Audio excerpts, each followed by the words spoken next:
The massive station hung in the darkness of space, like a jewel made of metal and light. It was called the Galactic Council Hub, and it was the most important place in the known universe. Today, something special was happening. The humans were finally being allowed to join. Commander Sarah Chen stood in the waiting room outside the main chamber. Her uniform was crisp and clean, dark blue with silver buttons. Behind her stood Lieutenant Rodriguez, a combat veteran with gray in his hair and scars on his hands. He carried a large metal case, sealed tight with security locks. "Nervous?" Rodriguez asked quietly. Sarah shook her head.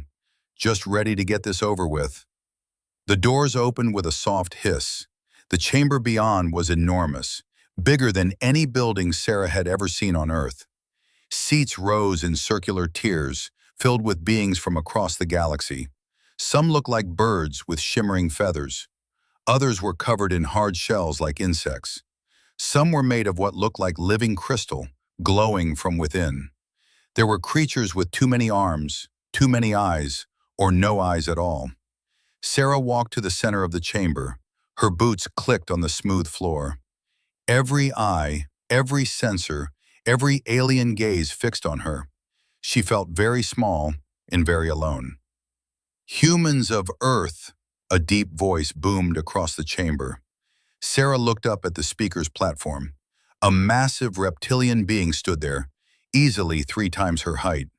His scales were dark green, and his eyes were yellow with black slits. "I am High Commander Scarex, head of the Galactic Confederation Defense Force. Welcome to the Council."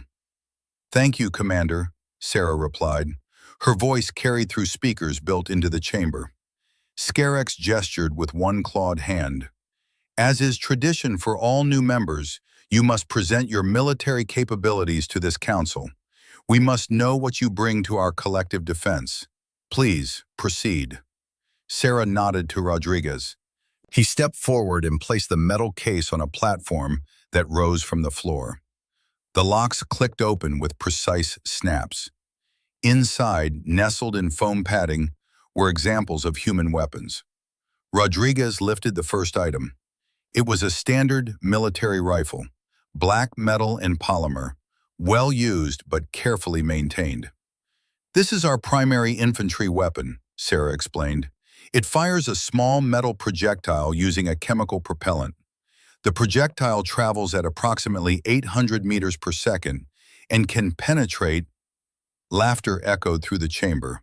Not polite chuckles, but loud, braying laughter. Sarah stopped speaking, her jaw tight. A bird-like creature in the front row stood. Its feathers were blue and purple, and it wore a device around its neck that translated its chirping sounds into words. "Forgive me," it said, though its tone suggested no real apology. "Did you say chemical propellant? You still use explosive powder to throw pieces of metal?" "That is correct," Sarah said evenly. More laughter. The bird creature spread its wings. "Observe." It tapped a device on its chest. A shimmering field of blue light appeared around its body. "This is a standard personal shield used by the Zephrani people. It has been standard issue for our security forces for 3,000 of your years." Rodriguez, without being asked, raised the rifle and fired 3 rounds. The sharp cracks of gunfire echoed in the chamber. The bullets hit the shield and stopped, frozen in the air, then dropped harmlessly to the floor. "You see," the Zephrani said smugly, "your primitive weapons cannot even harm a single soldier. What use would you be in real combat?" Sarah's face remained calm, but inside she felt anger building. Rodriguez picked up the next weapon, a combat knife with a dark blade. Before Sarah could speak, an insect-like being scuttled forward on 6 legs. Its body was covered in thick, black armor that looked like it could stop a tank show. "Your bladed weapons are equally useless," it chittered. "The Kresh warrior caste has evolved armor stronger than your steel. We have tested your knives. They break against our shells." Another alien stepped forward, this one made of transparent crystal that pulsed with inner light. "Your chemical explosives are toys compared to antimatter charges. Your missiles move at crawling speeds compared to our gravity-accelerated projectiles. Humans, your weapons are thousands of years behind the rest of the galaxy." Skarex raised a hand, and the chamber fell silent. He looked down at Sarah with what might have been pity. "Commander Chen, surely you have something more advanced to show us. Some energy weapon, perhaps? Particle accelerators? Plasma cannons?" Sarah met his gaze. "No, Commander, this is what we have." "And this is what you use to fight wars on your planet?" another alien called out. "Yes," Sarah replied. "Against each other?" the alien pressed. "Yes." The chamber erupted in conversation, aliens turning to each other and speaking in dozens of languages. Sarah caught words and phrases through the translation system. Barbaric. Primitive. How did they even reach space? Scarex's voice cut through the noise. "Humans, your honesty is appreciated. However, this council must be frank with you. Your weapons technology is severely lacking. You are approximately 4,000 years behind the galactic standard. While we welcome you as members of the Confederation, we cannot assign you to any significant defense roles." "I understand," Sarah said quietly. "You will be classified as a support species," Skarex continued. "You may provide raw materials, industrial capacity, and labor. But in matters of military defense, you will rely on the protection of more advanced species." He paused. "I hope this is not too disappointing for your people." Sarah looked at Rodriguez. The old soldier's face was like stone, but she could see the anger in his eyes. She looked back at Skarex. "Commander, may I speak freely?" Skarex gestured permission. "You judge our weapons by how advanced they are. That's your right. But these weapons have one quality you haven't considered." Sarah walked to the platform and picked up the rifle. She held it up for all to see. "Every weapon here has been tested in real combat for thousands of years. We know exactly how they work. We know their limits. We know how to maintain them, fix them, and use them in conditions you can't imagine. They work in extreme cold. They work in extreme heat. They work in mud, in water, in desert sand." She set the rifle down carefully. "You have better weapons, we don't deny that. But we work with what we understand. And we understand these weapons better than we understand anything else in our arsenal." The chamber was silent now. Skarex studied her for a long moment. "Your pride in your primitive tools is noted," he said finally, "but pride does not win wars. Technology does. This council accepts Earth as a provisional member assigned to Defense Tier 7, the lowest military classification. You may maintain your own defense forces for your home system, but you will not be called upon for Confederation military operations." Sarah nodded slowly. "As you say, Commander." "This session is concluded," Skarex announced. "Welcome to the Confederation, humans. We hope you will learn much from us." The chamber began to empty. Aliens filed out, many still laughing and talking about the primitive humans and their crude weapons. Sarah and Rodriguez stood alone in the center of the vast space. "That went well," Rodriguez said dryly. Sarah began packing the weapons back into the case. "They think we're a joke." "Let them think that," Rodriguez replied. "We know the truth." "What truth is that?" Rodriguez looked at her, and his scarred face was grim. "That every one of these weapons was designed to kill other humans.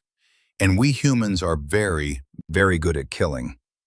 Sarah closed the case with a final click. As they walked toward the exit, she glanced back at the empty chamber. Somewhere in her gut, she had a feeling that the galaxy's attitude toward human weapons would change. She just hoped it wouldn't take a disaster to make them see it. The doors closed behind them with a soft hiss, and the chamber fell into darkness. 6 months had passed since humanity joined the Galactic Confederation. In that time, Earth had been quiet, focusing on trade and learning about their new galactic neighbors. The humans kept to themselves, building factories and training their own defense forces in their home system. The rest of the galaxy barely noticed them. Then the distress signals started. The first one came from a Zephrani colony world on the Outer Rim. The message was brief and filled with static. Unknown ships in orbit. They're not responding to hails. They're not like anything we've... Then silence. The Confederation sent a response fleet. It arrived to find the colony dark and lifeless. Every Zephrani on the surface was gone.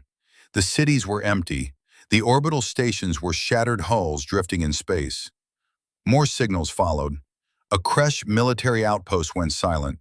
Then a Vex mining station. Then an entire system inhabited by the peaceful Glorian species. The Galactic Council convened in emergency session. High Commander Scarex stood before a holographic display showing the affected systems. Red markers covered the outer regions of Confederation space, spreading like a disease. "We are calling them the Devourers," Scarex said, his voice tight. "We don't know where they came from. We don't know what they want, but we know what they do." The holograms shifted to show footage from a battle. Strange ships moved through space, their hulls black and covered with mechanical tentacles. They didn't look built, they looked grown. The footage showed Confederation ships engaging them. The Zephrani fleet fired their energy weapons. Bright lances of blue light struck the Devourer's ships. For a moment it seemed to work. Explosions blossomed across the enemy hulls. Then the Devourers adapted. Their hulls began to shimmer with the same blue light as the Zephrani shields. The next volley of energy weapons simply bounced off harmlessly. "They learn," Scarex continued. "Every weapon we use, they analyze and counter within hours, sometimes minutes." The footage continued. Kresh ships launched antimatter missiles.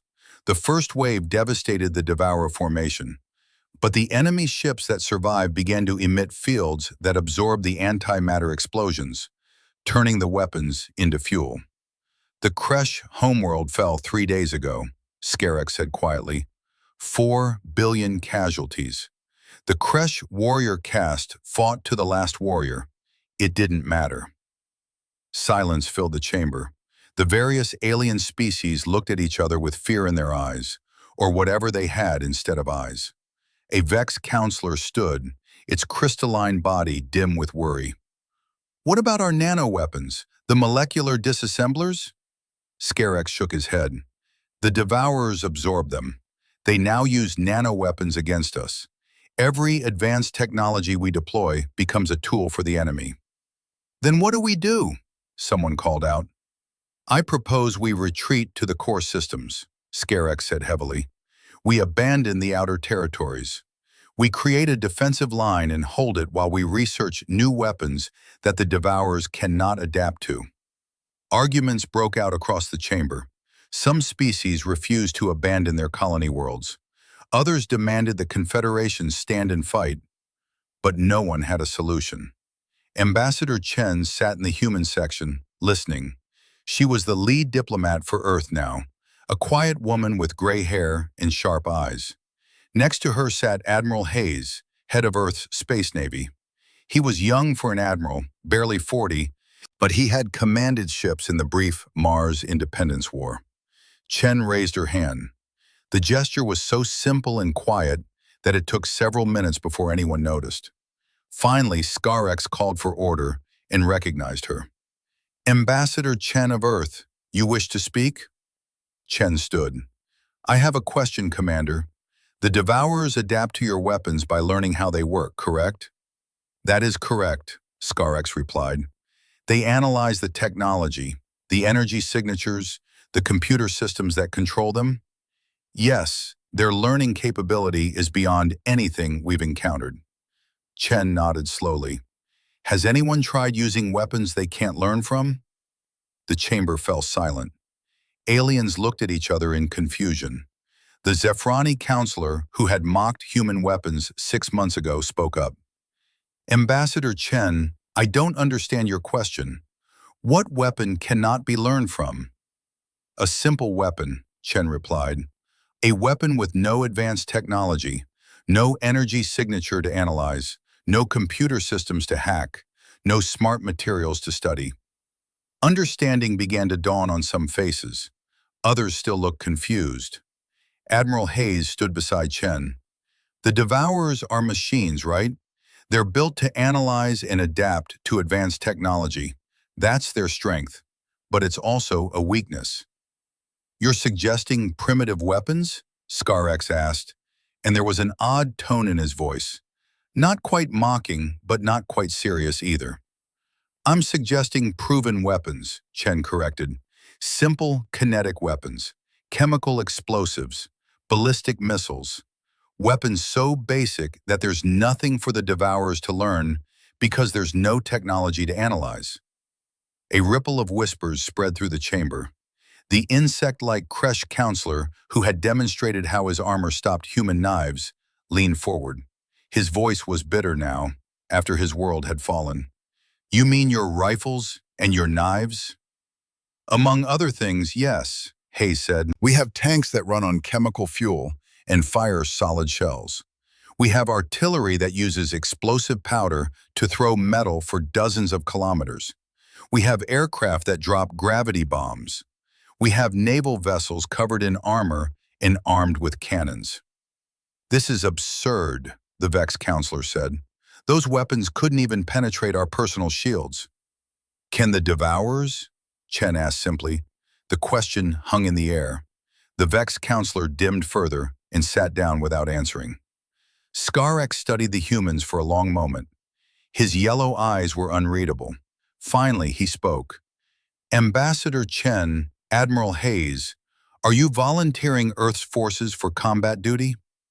We are, Chen confirmed. You understand that this will place your species in direct combat with an enemy that has destroyed worlds? An enemy that defeated the Kresh warrior caste, the finest soldiers in the galaxy? We understand, Hayes said. But with respect, Commander, the Kresh used energy weapons and advanced armor. We're proposing a different approach. Scar-X looked at the holographic display, at all the red markers showing fallen worlds. He looked back at the humans. Very well. The Devourers are approaching Station Theta 9, a critical supply hub. It is scheduled for evacuation. Instead, I am giving you command of its defense. Murmurs of shock spread through the chamber. Station Theta 9 was important, but everyone knew it couldn't be held. This was essentially a suicide mission. Chen and Hayes exchanged glances. Chen turned back to Scar-X. We accept. You will have full authority over all forces at the station, Scar-X continued. I am also assigning you any Confederation personnel who volunteer to stay and fight under your command. I suspect there will not be many volunteers. We'll take whoever we can get, Hayes said. The council session ended shortly after. As the chamber emptied, the Zephrani counselor approached Chen. Up close, his feathers looked ruffled and dull. Chen remembered those same feathers had been bright and proud 6 months ago. Ambassador Chen, he said quietly, my name is Counselor Vrix. I want to apologize for my behavior when you first presented your weapons. That's not necessary, Chen replied. It is, Vrix insisted. I mocked you. I thought you were primitives. Then I watched my people's most advanced warships fall to the Devourers in minutes. Your primitive weapons, they might actually work. Chen gave him a small smile. We'll find out soon enough. May I ask you something? Vrix said. Do you really believe you can stop them? Chen was quiet for a moment. Counselor, humans have been fighting each other for our entire history. We've never stopped developing weapons. We've never stopped learning how to destroy things more efficiently. While you were advancing to energy weapons and beyond, we were perfecting the art of throwing metal really, really hard. She paused. Can we stop them? I don't know, but we're very good at breaking things. Vrix nodded slowly. I have a nephew at Station Theta 9. He's a fighter pilot. He was supposed to evacuate, but he's volunteered to stay and fight with your forces. What's his name? Hayes asked. Trill. He's young, barely an adult by our standards. Please. Vrix's voice cracked slightly. Please try to keep him alive. We'll do our best, Chen promised. The humans left the council chamber and headed for their ship. They had a lot of work to do and very little time to do it. Think this will work? Hayes asked as they walked through the corridor. Chen was quiet for a moment. It has to, because if it doesn't, there's nothing else left to try. Behind them, in the council chamber, Scarex stood alone looking at the holographic display. He stared at the marker showing Station Theta 9. In his long life, he had seen many battles and many defeats. He had learned to read the odds. The odds for Station Theta 9 were not good, but something the humans said had stuck with him. They had been fighting each other for their entire history. They had never stopped perfecting the art of destruction. Maybe, just maybe, that counted for something. He turned off the display and walked into the darkness. In 3 days, they would know if humanity's crude weapons could do what the galaxy's most advanced technology could not. In 3 days, the Devourers would arrive at Station Theta 9.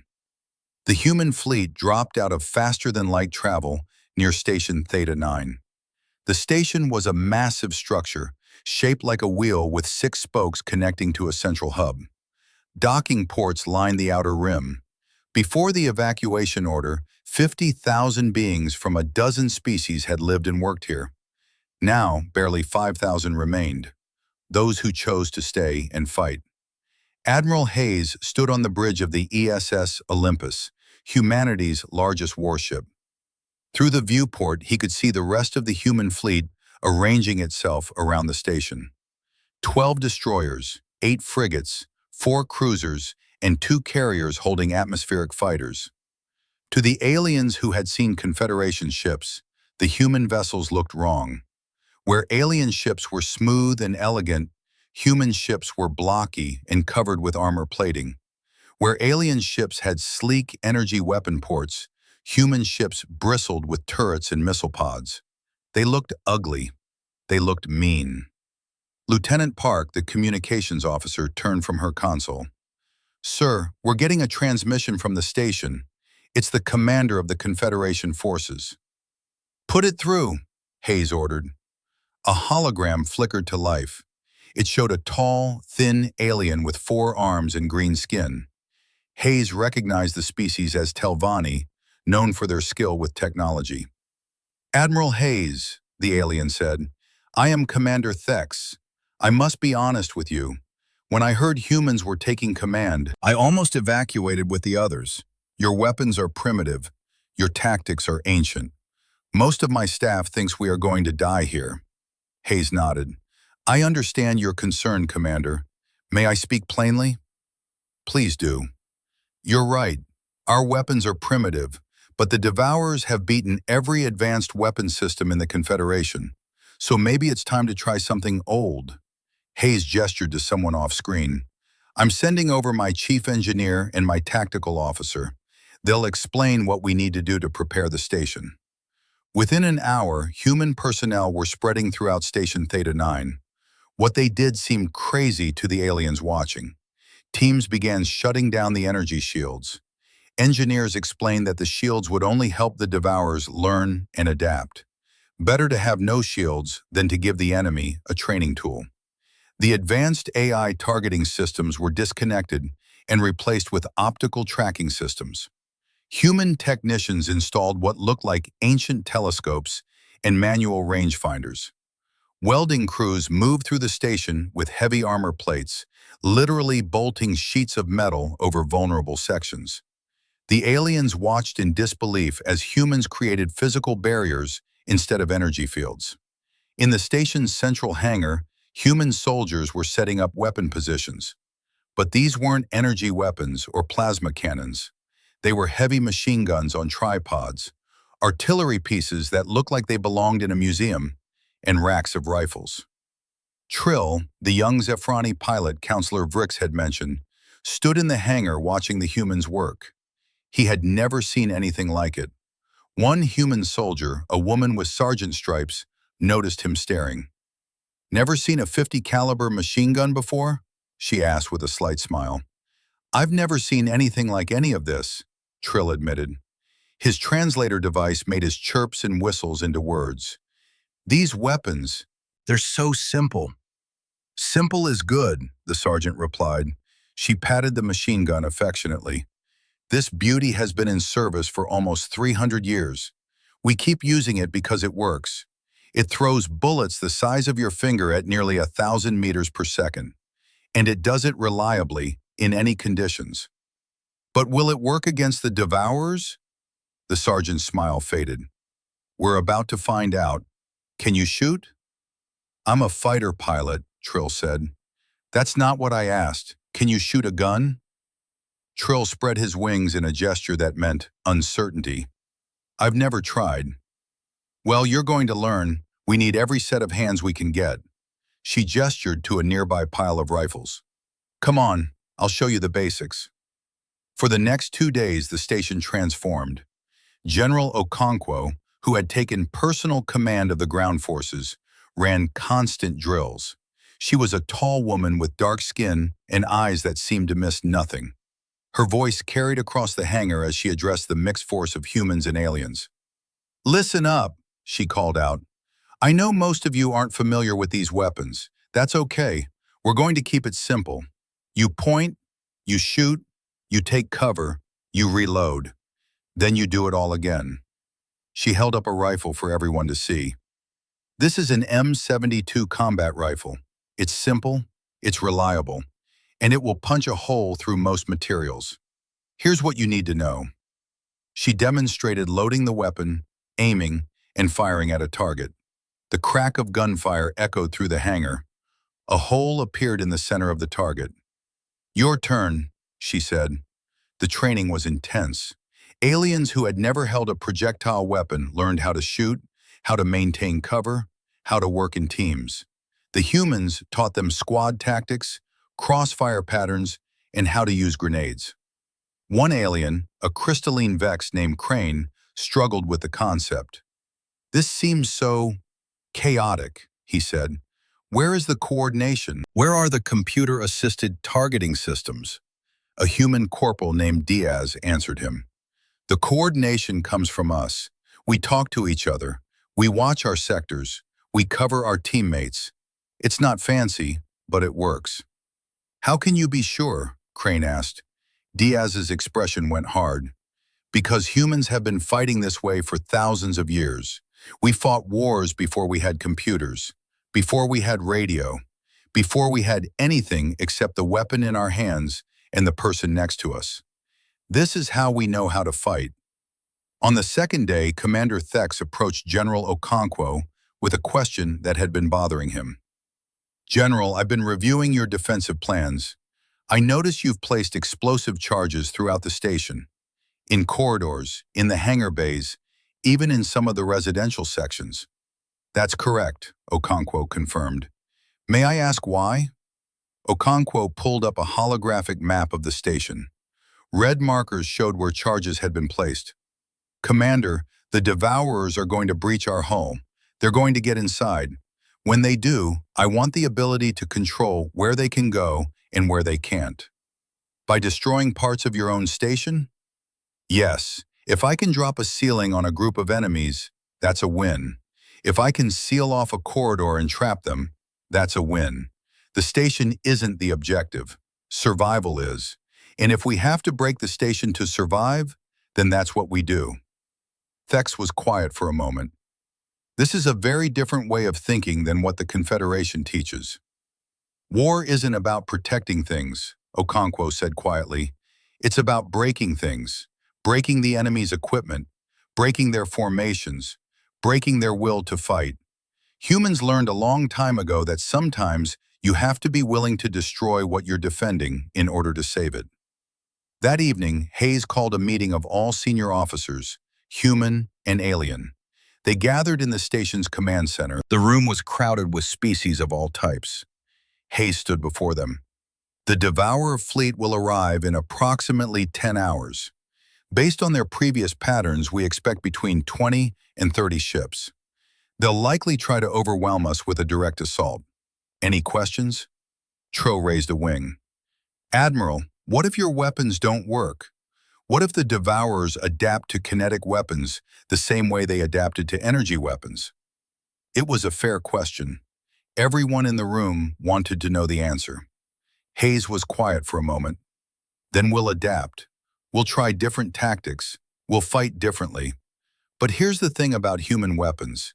There's nothing to adapt to. A bullet is just a piece of metal moving fast.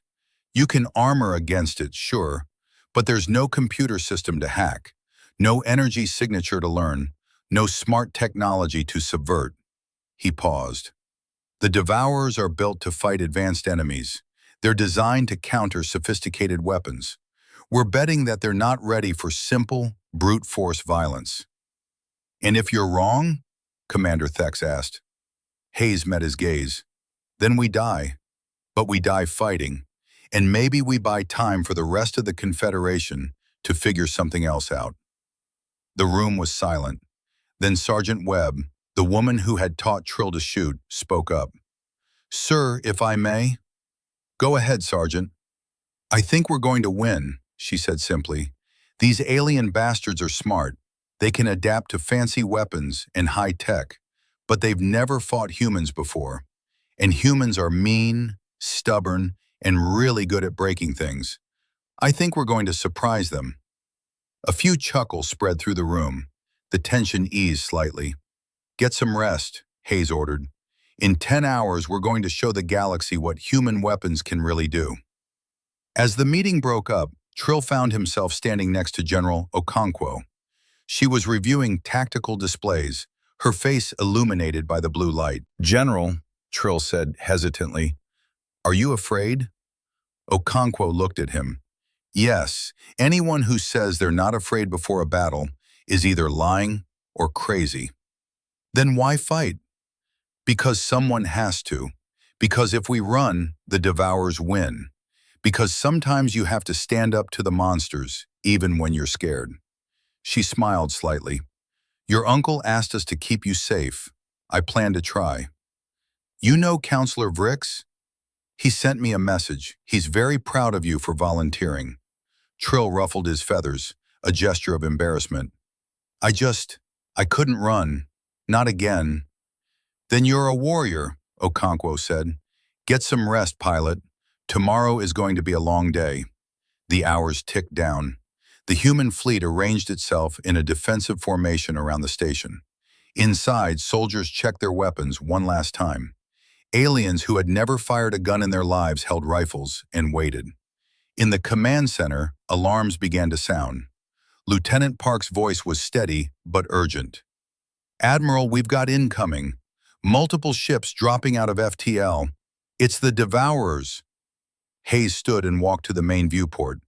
In the distance, dark shapes were appearing against the stars. They looked like nightmares, all sharp angles and mechanical tentacles. All stations, battle stations, Hayes ordered. Prepare to engage. Throughout the station, weapons were charged. On the human ships, railguns rotated to face the enemy. Missile tubes loaded. Gun crews stood ready. The Devourers began their approach, confident and unstoppable. They had no idea what was about to hit them. The Devourer fleet moved through space like a school of mechanical sharks. 28 ships, their black hulls covered with writhing mechanical tendrils. They had destroyed worlds. They had crushed fleets. They had never known defeat. They detected Station Theta 9 ahead. Their sensors analyzed it. No energy shields, no advanced power signatures, no antimatter weapons. By their calculations, this station was defenseless. They had no idea how wrong they were. On the bridge of the ESS Olympus, Admiral Hayes watched the enemy approach. The tactical display showed the Devourers spreading into an attack formation. They were 300,000 kilometers away and closing. Railgun batteries prepare to fire, Hayes ordered. All ships, target the lead vessels. Fire on my mark. The railguns were humanity's pride. They used electromagnetic pulses to accelerate tungsten slugs to incredible speeds. No explosives, no energy beams, just simple physics and a lot of velocity. 200,000 kilometers, Lieutenant Park called out. Hayes waited. The Devourers were still accelerating, confident in their invincibility. 100,000 kilometers. Fire, Hayes said calmly. Every human ship opened fire at once. Dozens of railgun rounds streaked through space, invisible except for the brief flash when they left the barrels. They crossed the distance in seconds. The Devourers didn't even try to dodge. Why would they? No weapon had hurt them that they couldn't adapt to. The first rounds struck. Tungsten slugs moving at 20% the speed of light hit the Devourer hulls. The kinetic energy was enormous. Metal tore like paper. 3 Devourer ships simply exploded, their structures unable to handle the impact. 5 more tumbled through space, huge holes punched through their hulls. On the Olympus Bridge, cheers erupted, but Hayes held up a hand for silence. "Watch," he said quietly. The surviving Devourer ships stopped. They were analyzing what had hit them, trying to understand. Their sensors detected no energy weapons, no explosions, just physical impacts. "They're confused," Lieutenant Park said, monitoring the enemy communications. "Their systems are trying to classify the attack." "Second volley," Hayes ordered. "Fire!" Another wave of tungsten death crossed the void. This time the Devourers tried to evade, but they were built to dodge energy weapons and missiles. They weren't ready for ballistic projectiles that followed simple physics. 4 more ships died. The others began to change, their hulls thickening with additional armor layers. They were adapting. "Admiral, the enemy is reinforcing their hulls," the tactical officer reported. "Good," Hayes replied. "Then we'll hit them harder. All ships, fire at will. Focus fire on single targets. Bring missiles to bear." The battle intensified. Human ships unleashed everything they had. Railgun rounds hammered the reinforced Devourer ships. It took more hits to penetrate now, but the rounds still got through. The Devourers couldn't adapt to brute force. They could only try to armor against it. Then the missiles arrived, hundreds of them, streaking across space. They were simple rockets with chemical warheads. No smart guidance systems, no computer cores, just momentum and explosives. The Devourers shot down many with point defense systems, but their defenses were designed for guided missiles that could be jammed or confused. These missiles just kept coming, following basic ballistic trajectories. Explosions blossomed across the Devourer fleet. Chemical fire might be primitive, but in the vacuum of space, the shockwaves still shattered hulls. The shrapnel still tore through armor. "Station batteries, prepare to fire," Hayes ordered. On Station Theta 9 itself, massive artillery cannons rotated toward the enemy. These were siege guns, designed for planetary bombardment. They fired shells the size of cars. General Okonkwo gave the order from the station's command center. "Fire!" The station shook as the big guns fired. The shells flew in high arcs, accounting for the relative motion of the station and the enemy fleet. They hit with devastating force. One shell struck a Devourer ship dead center, breaking it in half. But the Devourers were adapting their tactics now. Unable to counter the kinetic weapons effectively, they changed strategy. They accelerated toward the station, closing the distance where the big guns would be less effective. "They're going to board us," Commander Thek said, his voice tight. "I know," Okonkwo replied. "All personnel prepare for boarding action. This is not a drill." Throughout the station, soldiers moved to their positions. Humans checked their weapons. Aliens gripped rifles they'd only learned to use days before. In the corridors, machine guns were positioned behind makeshift barricades. Grenades were distributed. Everyone knew what was coming. The Devourer ships reached the station's hull. Mechanical tentacles extended, latching onto the metal. Cutting lasers began slicing through. In Section 7, a corridor near the outer hull, Trill waited behind a barricade with a squad of human Marines. Sergeant Webb was next to him, calm and ready. Her rifle was aimed at the far end of the corridor, where the hull was glowing red from the Devourer cutters. "Remember what I taught you," Webb said quietly. "Short, controlled bursts. Aim center mass. Don't waste ammo."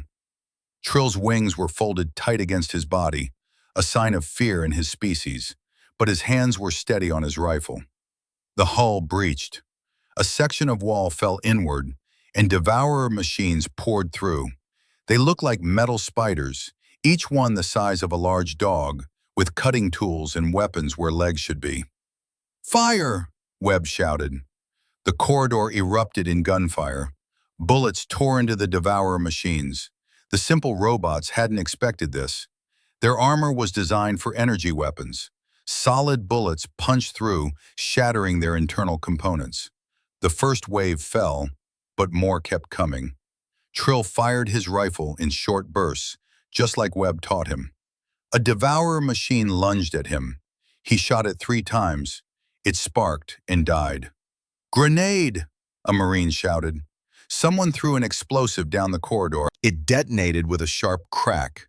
The blast wave smashed the devourer machines, throwing them backward. But there were too many. They kept coming. "Fall back," Webb ordered. "Next position." The squad retreated in good order, one group providing covering fire while the other moved. They reached a junction where more soldiers waited. The devourers followed. Then Okonkwo triggered the charges. The corridor ceiling collapsed, tons of metal and composite material falling. The devourers were buried under the debris. Throughout the station, the same scene repeated. The devourers would breach. Human and alien soldiers would fight them with bullets and grenades. When overwhelmed, they'd fall back and trigger demolition charges, sealing off sections and crushing the enemy. It was brutal. It was destructive. It was working. In the main hangar, a massive breach opened. Devourer heavy units poured through, larger machines with thicker armor. The machine gun positions opened fire, but the bullets weren't penetrating the heavy armor effectively. "Bring up the AT weapons," someone shouted. Human soldiers ran forward carrying tube-like weapons, anti-tank rockets designed to destroy armored vehicles. They fired at point-blank range. The rockets were simple, a shaped charge explosive that focused all its energy into a single point. The heavy devourer units staggered as the explosions tore through their armor, but one of them reached a group of soldiers. Its mechanical arms swung, sending bodies flying. Crane, the crystalline Vex who had struggled with human weapons during training, stood in its path. The Vex raised his rifle and fired. The bullets pinged off the heavy armor. The machine turned toward him. Crane dropped the rifle and grabbed something else, a human weapon Webb had shown him, a flamethrower. He pulled the trigger. A stream of burning chemical fire shot out, engulfing the devourer heavy unit. The machine thrashed, its systems overheating. Fire didn't care about adaptation. Fire just burned. The machine collapsed, smoking and dead. The battle raged for hours. In space, the human fleet continued to hammer the devourer ships. The enemy had adapted their armor, but they couldn't adapt fast enough. Human weapons just kept throwing metal at them, harder and faster. On the station, the devourers had breached in a dozen places, but each breach was contained, fought over, and eventually sealed.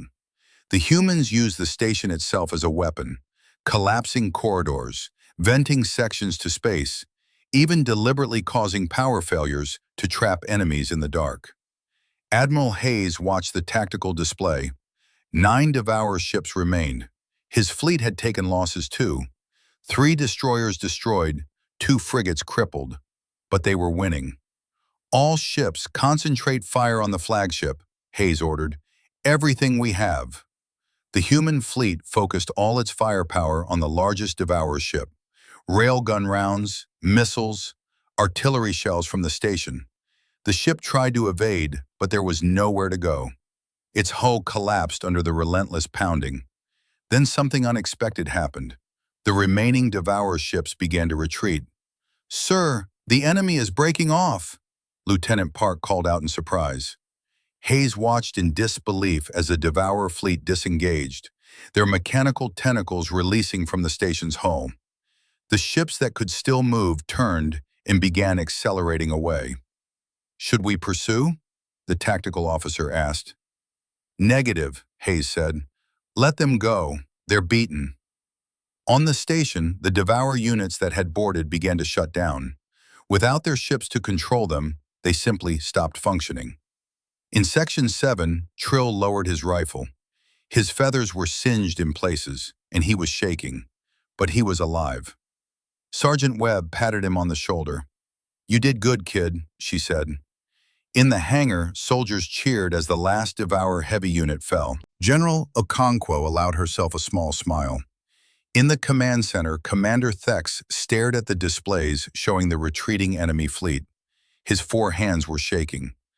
"They ran," he said in disbelief. "The Devourers actually ran." "They couldn't adapt," Hayes said, joining him. "That's what we were counting on. They can learn from technology, but they can't learn from physics. A bullet is just mass times velocity. There's nothing to figure out." Throughout Station Theta 9, the defenders realized they had won. Human and alien soldiers hugged each other, species that had fought together for the first time. The station was battered. Entire sections were destroyed, but it still stood. And for the first time in months, the Devourers had been defeated. News of the victory spread through the Confederation faster than light. High Commander Scarex stood in the council chamber, watching the battle recordings. He watched primitive human weapons tear through enemies that had destroyed the finest military forces in the galaxy. He had laughed at those weapons 6 months ago. He wasn't laughing now. The galaxy was about to learn a hard lesson. Advanced didn't always mean better. Sometimes the old ways worked. Sometimes simple violence was the answer, and humanity had spent thousands of years perfecting simple violence. The victory at Station Theta 9 changed everything. Within days, every news network in the Confederation was showing footage of the battle. Aliens across the galaxy watched in amazement as human weapons tore apart the invincible Devourers. The species that had been mocked for their primitive technology had done what no one else could. High Commander Scarex called an emergency council session. The chamber was packed. Every species wanted to hear what would come next.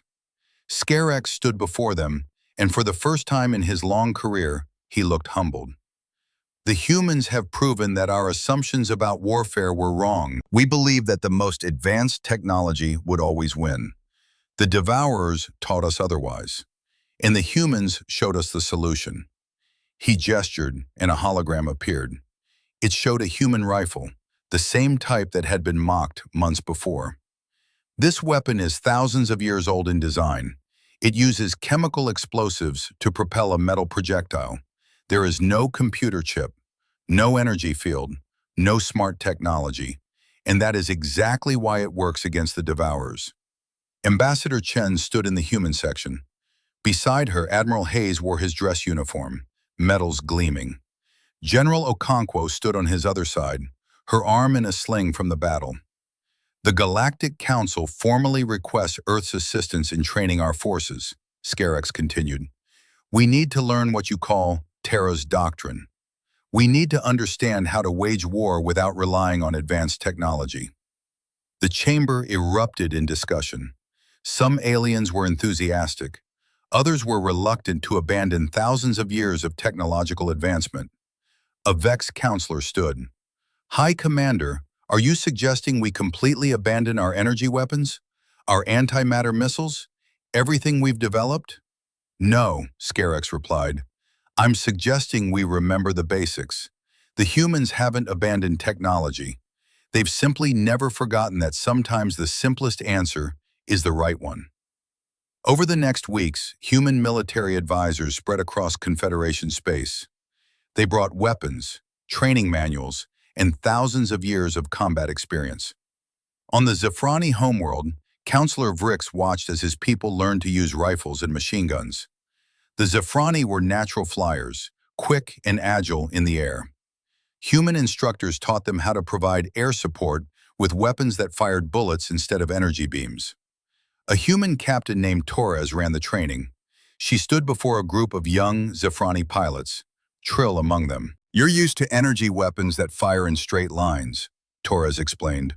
"Bullets drop due to gravity. They're affected by wind. You have to account for all of that. It's harder than what you're used to, but it also means the enemy can't predict your shots with computers." Trill raised a wing. Captain, I fought at Station Theta 9. I saw how effective these weapons can be, but I don't understand why you humans never moved past them. Torres smiled slightly. We did move past them. We have energy weapons in our research labs. We have plasma cannons that could melt a ship. But we kept the old weapons too. You know why? She held up her rifle. Because this works. In any weather, in any condition. If it breaks, I can fix it with basic tools. It doesn't need a power source. It doesn't need calibration. I can bury this rifle in mud for a year, dig it up, clean it off, and it'll still fire. Can you say that about an energy weapon? The Zafrani were silent, thinking about it. Reliability, Torres continued. That's the key. Advanced weapons are great when everything works perfectly, but in real combat, nothing works perfectly. Things break, systems fail, and when that happens, you want a weapon that's simple enough that you can keep it running. On the Kresh colony worlds, human instructors worked with the surviving warriors. The insect-like Kresh were strong and tough, perfect for heavy weapons. They learned to use machine guns, rocket launchers, and flamethrowers. A human sergeant named Williams taught them squad tactics. The Kresh had always fought as individual warriors, each one a deadly opponent, but they'd never fought as coordinated units. You cover your teammates' blind spots, Williams explained. You provide suppressing fire while they advance. You work together. No one is a hero. Everyone has a job. It was a hard lesson for the warrior culture of the Kresh, but they learned. They had seen what happened when individual skill wasn't enough. The crystalline Vex proved to have an unexpected talent. Their transparent bodies could analyze trajectories and calculate bullet paths with incredible accuracy. They became exceptional snipers. Crane, who had survived Station Theta 9, trained other Vex in the use of long-range rifles. He showed them how to account for distance, wind, and movement, how to be patient, how to wait for the perfect shot. It's not about technology, Crane told his students. It's about understanding basic physics. The bullet will go where the laws of motion say it will go. Your job is to make those laws work for you. Meanwhile, human factories worked around the clock. Production lines that had been silent for decades roared back to life. Rifles, ammunition, artillery shells, chemical explosives, all the simple weapons that the galaxy had forgotten. Earth sent millions of weapons to Confederation worlds. With them came human advisors, trainers, and combat veterans. They taught alien species how to wage war the human way. But the humans also learned. The Zafrani's natural flight abilities made them incredible scouts. The Kresh's strength and armor allowed them to carry weapons no human could lift. The Vex's analytical minds made them perfect for long-range fire support. Admiral Hayes met with a group of senior Confederation officers. They were planning the counter-offensive against the Devourers. The enemy will adapt their tactics, Hayes warned. They'll bring heavier armor, more units. They'll try to overwhelm us with numbers. Then we adapt too, Commander Thek said. The Telvanni officer had become one of humanity's strongest advocates. You've taught us combined arms warfare, infantry, armor, artillery, and air support working together. The Devourers can adapt to individual threats, but can they adapt to everything at once? That's what we're counting on, Hayes agreed. We hit them with kinetic weapons from multiple angles. We use our advantages, human weapons, alien abilities, simple tactics executed well. The counteroffensive began 3 months after the Battle of Station Theta 9. Combined human and alien forces pushed into Devourer-occupied territory. The results were devastating for the Devourers. The machines that had conquered worlds couldn't cope with the new tactics. They tried to adapt their armor against bullets, but then artillery shells would destroy them. They reinforced against explosives, and railgun rounds would penetrate. They learned to counter one weapon, and 3 more would hit them from different directions. Trill flew combat missions with a mixed squadron of Zafrani and human pilots. They provided close air support for ground forces, strafing Devourer positions with machine gun fire and dropping chemical bombs. In one engagement, Trill watched as human tanks rolled across a battlefield, their cannons firing explosive shells. Kresh warriors advanced behind them, carrying heavy machine guns. Vex snipers picked off targets from a distance, and above, aircraft kept the skies clear. It was brutal. It was simple. It worked. World after world was liberated. The Devourers, unable to adapt to the combination of simple weapons and combined tactics, began a general retreat. They pulled back toward dark space, the mysterious region they had come from. The Confederation didn't pursue them into the unknown. They had won back their territory. That was enough. 1 year after the Battle of Station Theta 9, a ceremony was held at the station itself. It had been rebuilt, stronger than before. Delegates from every Confederation species attended. At the center of the main plaza, a monument was unveiled. It showed a human rifle crossed with a Zephrani energy blade, surrounded by the symbols of every species in the Confederation. The base was made from armor plating salvaged from the battle, still scarred by Devourer weapons. Ambassador Chen stood before the crowd. She was older now, the stress of the war showing in new gray hair and lines on her face. But her voice was strong. 1 year ago, you laughed at our weapons. You called them primitive, crude, useless, and you were right about some of that. Our weapons are simple. They're based on old technology, but they work. She paused, looking at the faces in the crowd. Humans, Zephrani, Kresh, Vex, dozens of species standing together. You learned something important, that advanced technology isn't always the answer. Sometimes the simple solution is the right one. But we humans learn something too. We learn that we're not alone, that working together, combining our strengths, we can overcome any threat. She gestured to the monument. This isn't a symbol of human superiority. It's a symbol of cooperation, your grace and our grit, your intelligence and our stubbornness. Together, we're stronger than apart. High Commander Scarek stepped forward. The old reptilian looked at the monument, then at Chen. 1 year ago, I dismissed your weapons as relics. I was wrong. Not because your weapons are advanced, but because I forgot a basic truth. War is not won by the most complex technology. It's won by the will to fight and the wisdom to use the right tools for the job. He turned to address the crowd. The Confederation has adopted what we now call the Terra Doctrine, combined arms warfare, simple, reliable weapons, tactics based on physics and teamwork rather than computers and automation. We haven't abandoned our technology. We've simply remembered that there's more than one way to fight. The ceremony ended with a moment of silence for those who had fallen. Then music played, a combined composition using instruments from a dozen worlds. Humans and aliens mingled, sharing stories and drinks. Trill found General Okonkwo near the monument. His feathers were brighter now, healthier. He'd been promoted to squadron leader for his actions during the war. General, he said, thank you for teaching me, for keeping your promise to my uncle. Okonkwo smiled. You survived because you learned fast and kept your head. That's on you, not me. Still, Trill said, I wanted you to know, humans saved us, not just with your weapons, with your way of thinking. We just reminded you of something you'd forgotten, Okonkwo replied, that survival isn't about being the smartest or the most advanced. It's about being willing to do what needs to be done with whatever tools you have. As night fell on the station, Ambassador Chen stood at a viewport, looking out at the stars. Admiral Hayes joined her. Think they'll come back? He asked, referring to the Devourers.